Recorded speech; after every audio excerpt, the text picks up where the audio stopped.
CTV's Scott Hurst joins us live now with the latest on this. Scott, we heard from Prime Minister Carney this morning on the situation in Venezuela and his reaction to the potential impact on the Canadian oil industry. What exactly did he have to say?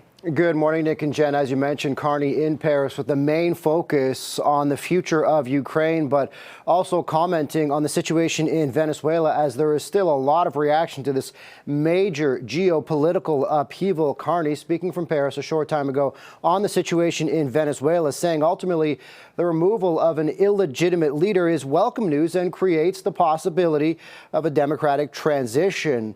And on the potential impact and the threat to the Canadian oil industry, as U.S. President Donald Trump says he wants oil companies, U.S. companies, to get into Venezuela and build up the infrastructure. Carney saying we as Canadians have a competitive product, and arguing his government is pushing to find new markets. Here's more from the Prime Minister.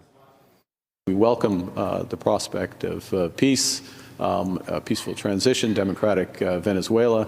We welcome the prospect of greater prosperity in Venezuela, but we also see the competitiveness of Canadian oil, and we're investing, or we're putting in place measures so that that's going to happen. And in that context, a pipeline and exports to Asia. We've got competitive product, and we'd be diversifying our markets, and that's one of the reasons why we signed the comprehensive MOU with Alberta. So we'll be working towards that.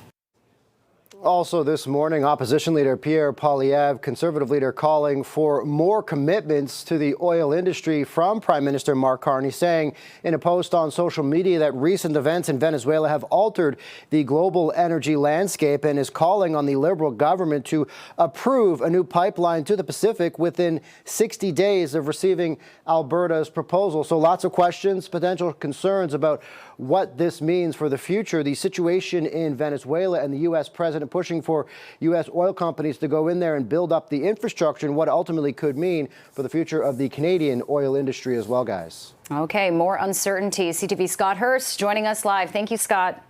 Thank you.